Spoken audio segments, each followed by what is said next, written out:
Hello everyone, আসসালামু আলাইকুম। আশা করি ভালো আছেন, সুস্থ আছেন।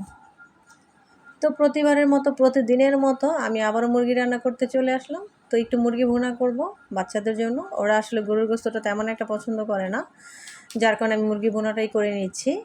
তো আমার হাজব্যান্ড একটু সমস্যার কারণে সেওই বলতেছে গরুর গোশত খাবে না, মুরগিটাই খাবে। তার কারণে একটু আগ্রহ করে সেটাই করছি। একটা সময় বাবার বাসায় যখন ছিলাম, ৩-৪টা ভাই বোন, যখন আমরা ৪-৫টা ভাই বোন ছিলাম একসাথে, তখন যে কুরবানির ব্যাপারটা, কুরবানির গোশতগুলো একসাথে আম্মু ১০-১৫ কেজির মতো রান্না করে ফেলতো। আর প্রতিদিন ১ টুকরা ২ টুকরা করে উঠিয়ে উঠিয়ে ভাতের সাথে খেতাম। সেটার টেস্টটা যেমন অতুলনীয় ছিল, মুহূর্তগুলো সেরকম অসম্ভব মজার ছিল। আসলে এখনকার কুরবানির গোশতটা এমন একটা ব্যাপার হয়ে গিয়েছে, সবাই আসলে মাংসগুলো সব ফ্রিজে ঢোকার পরে ওই যে মোমেন্টটা ছিল, সেগুলো আর কেউ ফিল করে না। আসলে সেগুলো সেই পিছনের দিকেই ফেলে দিয়েছে। আসলে আমি মাঝে মাঝে অনেক চিন্তা করি যে সেই দিনগুলো কোথায় গেল? এত মজা, এত আনন্দ। যদিও কম বেশ যতটুকুই খেয়েছি আলহামদুলিল্লাহ, সবসময় ভরপুর খেতে হবে এমন কোনো কথা না। কিন্তু আলহামদুলিল্লাহ, আল্লাহর রহমতে বাবার বাড়িতে খুব ভালো ছিলাম, ভালোভাবেই ছিলাম। তো একটা সময় মানে কুরবানির গোশত ব্যাপারগুলো আমি এখন অনেক ফিল করি যে সেই মজা, সেই স্বাদ, সেই মুহূর্ত, সেই আনন্দ কোথায় গেল? কোথায় চলে গেল? ঈদ কীভাবে চলে গেল সেটাই বলতে পারি না। বুঝতেই পারলাম না যে কীভাবে কুরবানির ঈদটা চলে গেল। তো যাই হোক, আনন্দ উল্লাস যেন দিনে দিনে আমার মন থেকে চলেই যাচ্ছে। আমার আসলে কোনো আনন্দ মুহূর্ত বেড়ান-টেড়ান এগুলো কেন যেন আমার লাইফে এখন তেমন একটা ভালো লাগে না। কেন ভাল লাগে না বুঝতেই পারি না। এখন বেশিরভাগ মন চায় যে একটু একা থাকি। একা থাকতেই কেন যেন বেশি ভালোবাসি, এখন বর্তমানে একা থাকতেই পছন্দ করছি। আর মনটা কেন যেন একটা উদাস হয়ে থাকে, কেমন একটা অস্থিরতা ভাব হয়ে থাকে। কেন এরকমটা হয় সেটা আমি জানি না আসলে। কিন্তু মন চায় যে একাই থাকি। আসলে একাকিত্বটা আমার কাছে মনে হচ্ছে যে খুব সুন্দর। একাকিত্বটা খুব ভালো লাগছে ইদানিং আমার কাছে। কোথাও বেড়াতে গেলে বা কোথাও একটা অনুষ্ঠানে গেলে আমার তেমন একটা ভালো লাগে না। কেমন যেন একটা বিরক্তির ভাব চলে আসে আমার মধ্যে। এটা কেন হচ্ছে সেটা বলতে পারছি না। তো যাই হোক, এই তো রান্নাটা করে নিচ্ছি।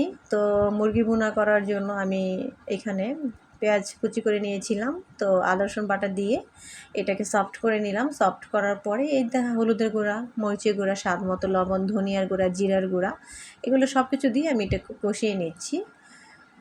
তো এইভাবে এই মুরগি ভুনাটা করলে কিন্তু খুব অনেক মজার হয়। তো যাই হোক, এই মুরগি ভুনাটা এখন ঢাকনা দিয়ে এটাকে বেশ কিছুক্ষণ ৬ থেকে ৭ মিনিটের মতো একটু কষিয়ে নিচ্ছি। তো এই তো কষিয়ে নিলাম, ঢাকনাটা উঠিয়ে দেখিয়ে দিচ্ছি। তো আমার এই যে কষানোটা, তো একটু নাড়াচাড়া করে দিলাম। আর একটু কষিয়ে নিব ঢাকনা দিয়ে। আর কুরবানির মধ্যে আগে যেমন কুরবানির মাংসটা রান্না করলে পুরো মনে হতো যে একটা পুরো গ্রামে ভরে যেত। এখন আসলে সেটা মনেই হয় না কোনোভাবে। কেন আমি আসলে বুঝি না, যে সেই তো একই রকমই আছে। একই গরুর কুরবানি, একইভাবে একই সিস্টেমে, কিন্তু কেন যে সেই ফিলটা হয় না আমি বুঝি না। সেই শৈশব জীবনটাই যেন খুব মধুর ছিল, ভালো ছিল। সেই দিনগুলো যে কোথায় আস্তে আস্তে মরে যাচ্ছে বুঝতে পারছি না। মাঝে মাঝে যখন খুব কষ্ট হয়, তখন মনে হয় যে আগের জীবনটাই খুব ভালো ছিল। আগের মুহূর্তগুলো খুব আনন্দময় ছিল, এরকম ভাবতাম। এখনও ভাবি মাঝে মাঝে, খুব খারাপ লাগে। মনে হয় শৈশবে চলে যাই, সেই দিনগুলো যদি আবার ফিরে পেতাম খুব ভালো হতো। ভাই বোন ৪-৫ জন ছিলাম, একটু ভাগাভাগি করে খেতাম, একটু কাড়াকাড়ি করে খেতাম, একটু ঝগড়া লাগতাম, একটু অভিমান করতাম, রাগ করতাম। সেটাই কেন যেন সেটাই ভালো ছিল। আর এখন এই জগতে এসে বর্তমান যে সময়টা, মনে হয় যে কেমন যেন সবাই অন্যরকম হয়ে গিয়েছে। কেউ কারোর খোঁজখবর নেয় না, কেউ কার মতো করে, যে যার মতো করে চলতেই পছন্দ করে। আগের দিনগুলো যেন ভুলেই গিয়েছে, এরকম একটা ব্যাপার। তো যাই হোক, সবার লাইফেই যে এরকম হয়েছে সেটা বলছি না। হয়তো অনেকেই আনন্দ আছেন, অনেক উল্লাসে আছেন, অনেকেই ভালো লাগে বেড়ান-টেড়ান, খাওয়া-দাওয়া, চলাফেরা। হয়তো সবাই, কিছু কিছু মানুষের আছে এরকম অনেক ভালো লাগে, কিছু কিছু মানুষ আছে হয়তো আমার মতো, আমার কথাগুলো তাদের সাথে মিলে যাবে।